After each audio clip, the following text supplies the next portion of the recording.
Madame, Monsieur, bonjour et soyez les bienvenus. En Côte d'Ivoire, une messe d'action de grâce dite hier pour le repos de l'âme du Premier ministre Amadou Gon Coulibaly.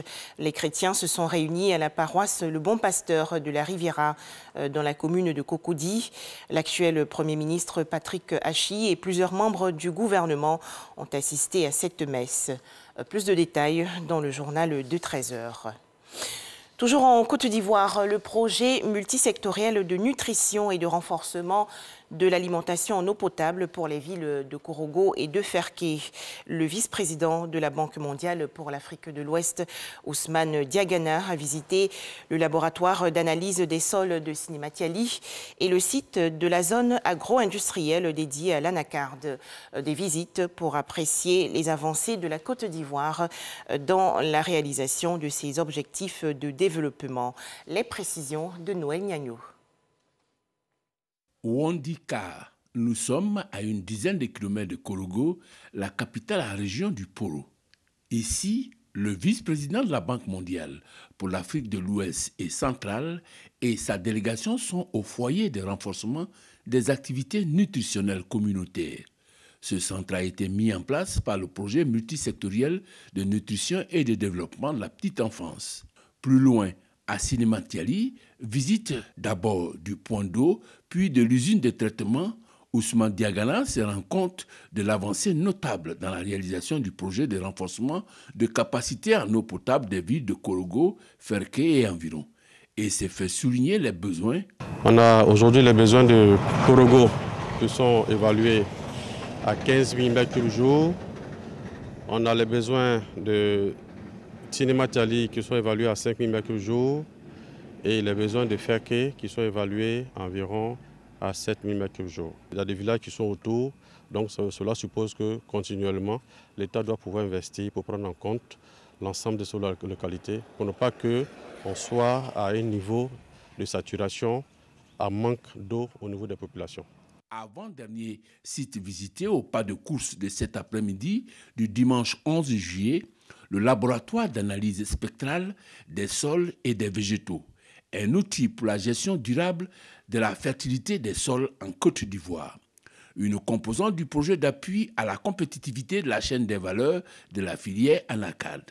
Dernier arrêt du vice-président pour ce premier jour dans la région du Poro, le site, la zone agro-industrielle dédiée à l'anacarde. 2 arrêts pour le secteur de l'agriculture. Un privilège apprécié à sa juste valeur. Il nous consacre donc 2 visites. Le laboratoire d'analyse des sols, des plantes et des engrais de Sinimatiali et cette zone industrielle en voie de construction. Donc pour nous, c'est un bon indicateur de l'importance de notre projet dans le portefeuille de la Banque mondiale. De ce parcours, le vice-président Ousmane Diagana en tire un constat et salue les politiques sectorielles du gouvernement. Je voudrais féliciter le gouvernement de la Côte d'Ivoire pour sa vision de développement, pour les politiques sectorielles qui, en particulier, ont permis de générer ce projet. Et les résultats sont probants. Pour ce qui concerne l'eau, la Côte d'Ivoire atteint aujourd'hui un taux de 80%. 80% de la population ivoirienne a accès à l'eau.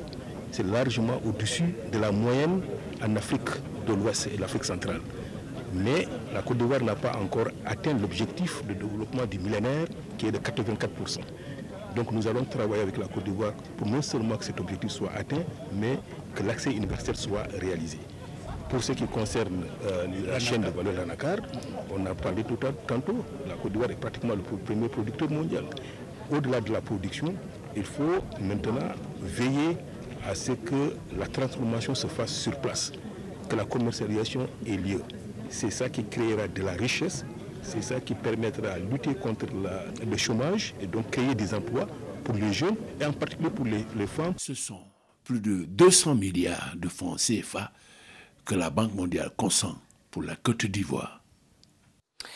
Des images à présent. Ces réflexions vont contribuer à la promotion de la stabilité et de la paix en Côte d'Ivoire. Des membres de l'administration publique, du secteur privé et des organisations internationales se sont réunis récemment dans la commune du Plateau en présence du ministre de la Réconciliation et de la Cohésion nationale, Bertin Kouadio-Konor. Nous allons également en parler dans le journal de 13h.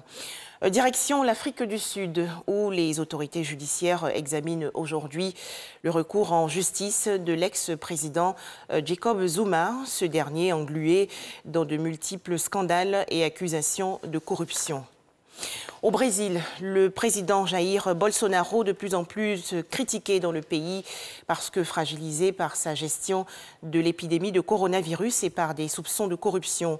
Selon un sondage publié le week-end dernier, plus de la moitié des Brésiliens, à savoir 54%, sont favorables à l'ouverture d'une procédure de destitution contre le président d'extrême droite. Enfin, une première à Cuba. Les populations sont sorties massivement dans les rues de la capitale La Havane hier pour manifester leur colère contre le régime en place. Elles ont décrié la faim et la pauvreté. À noter qu'une quarantaine de personnes ont été arrêtées. Voilà, merci de nous avoir suivis. À 13h, le journal.